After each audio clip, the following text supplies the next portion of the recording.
Peace to the gods, POE gang. And we're here to talk about the subconscious mind. Now, I know a lot of people are like, master your thoughts. Your thoughts create your reality. Blah, blah, blah. I ain't about to talk. Look, we're pretty much going to explain what the subconscious mind is, what it means, what it does for your life, and hopefully how you can use it to manifest your reality. So what is the subconscious mind? Well, if you're aware of it, all of your body's processes are going on right now as you're watching this video, as you sleep, things of that nature. No matter what you're doing, there's some sort of, we'll call it other thought process that is controlling your heartbeat, that's controlling the blood flowing through your body, that is storing and processing everything that I'm telling you right now. That is, making sure your organs are functioning properly. That stores your memory. That you can kind of just randomly pull ideas from who knows where. Artists know just exactly what that is, right? So all of these things are the result of your subconscious mind. Now, a lot of people, especially in the spiritual community, they sometimes focus on the conscious mind, right? Well, why is that? Well, your conscious mind is the part that you're aware of. It's the thing that's actually actively listening to me right now. Not the part that's processing it, but the part that's just actually listening to me, right? So when it comes to your conscious mind and your subconscious, that relationship, kind of think about it like a camera, like an old school camera, and then the film that develops a picture. So your conscious mind is the camera, you take in a picture, right? Your subconscious mind is the film that develops the camera. Or if we want to get more, technological with it, your conscious mind is the camera itself. Your subconscious mind will be the microchips and the diodes or whatever that are actually processing and holding that information inside the motherboard of the phone, right? So that's essentially the relationship between your conscious and your subconscious mind. Now, your subconscious mind is actually built upon habit, right? What you do consistently will eventually be imprinted onto you.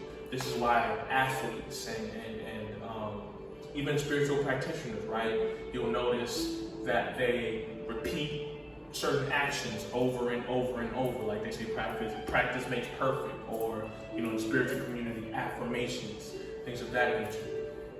This is imprinting your subconscious mind, right? Even when you see advertisements over and over and over again online, right? How you'll talk about something and then Google or Facebook automatically just puts it in front of your face, right? Well, that is essentially them trying to program your subconscious mind to say, no matter what happens, when you see their brand, you immediately think, buy, right?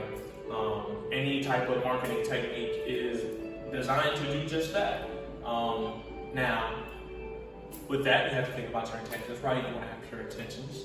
And even the act of intention is you giving a task to your subconscious mind and then waiting for it to complete itself. Now, I'm gonna stop here because people are like, oh my gosh, what about spirit or God or whatever? Well, your subconscious mind is actually the unseen.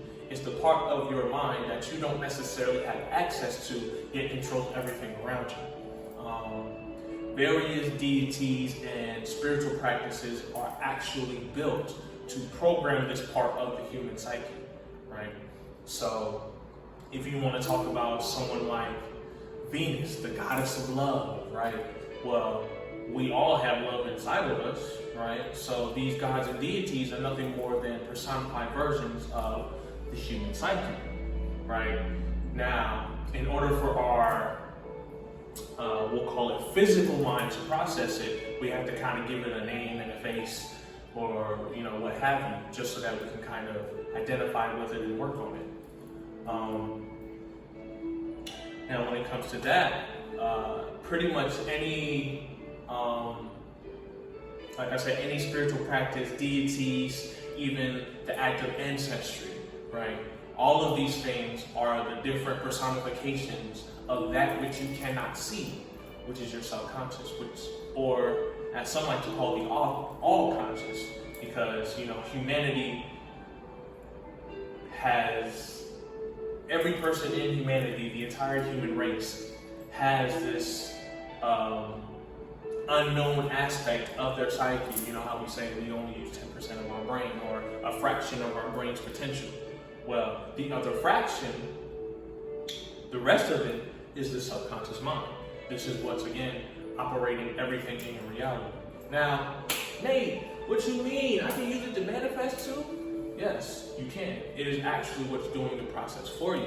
So, if you find a way to give your subconscious mind a task, whether that's through affirmations, whether that's through asking for things, whether that's through ritual, this was actually the purpose of ritual in many ancient times and even today, is to give your subconscious mind a task and have the faith that it will accomplish it, right? So with that being said, guys, be mindful of what you feed your conscious mind. Again, remember, your conscious mind is the camera. The subconscious mind is the film that develops the picture. So, this is what they mean when they say master your thoughts. Because if you give your subconscious mind the wrong thought, it will do it. It doesn't discriminate. Your phone is going to keep the picture regardless of what picture you take, right?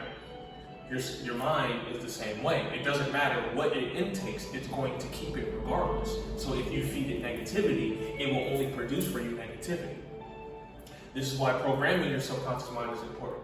Because if you're already programmed for negativity, even if you're consciously doing something positive, your subconscious is going to give you negativity back. So it is important to, whether it's affirmations, daily rituals, things of that nature, it's important to continuously feed yourself positive thoughts so that when you're in situations that may not look as favorable, it's easier to then just snap right out of it because you're already subconsciously programmed into doing something positive.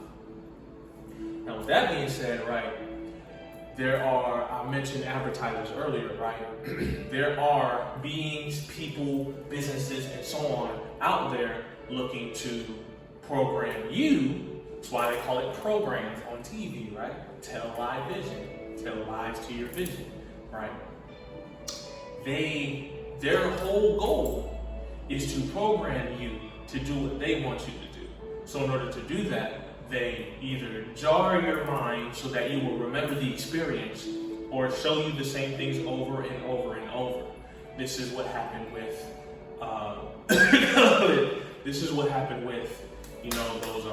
the shots, right? This is what happened with the variants and all these other things. By showing you these things over and over and over, they implant in your mind that certain things are going to happen. And if everyone on the planet is programmed subconsciously in the same way, it's easier for that thing to manifest, right? So it's very important that you're very mindful of who you let tell you things and if you choose to accept it. Remember, it's always your choice. You just have to remember that you have a choice. You always have a choice. It doesn't matter what is going on. You have a choice on what to accept and what not to accept, right? So with that being said, guys, just remember that throughout these times, as you continue to move forward, be mindful of what you consume in your thoughts, your environment, things of that nature, because the thing that you accept is telling your subconscious that that's what you want to create, so it will create that for you. So just be very mindful of that. And every culture, no matter what it looks like, no matter where they're from, all of them are looking to program the subconscious mind to create their reality. This is what it means when they say consciously create, because you are literally feeding your thoughts to then program your subconscious mind into creating what you want. So the more repetitive you are with certain things, that's what you'll create. So again, just be really mindful of that. I just want to give you this brief brief lecture on the subconscious mind. Hopefully it gave you a little bit more insight. If you have any questions or concerns, there's a great book called The Power of Your Subconscious Mind by Joseph Murphy. It's a great book. Pretty much goes into depth with everything I just explained to you. And even with my company, right? My goal is to program you to train your own subconscious mind, not for me to program you, right? It's not for you to follow me, it's for you to follow you, right? So, with that being said, guys, just be very mindful of that. Anything that goes on in your life, pay very close attention to it, and choose whether to accept it or not, because it's always your choice. And I'm out. Peace.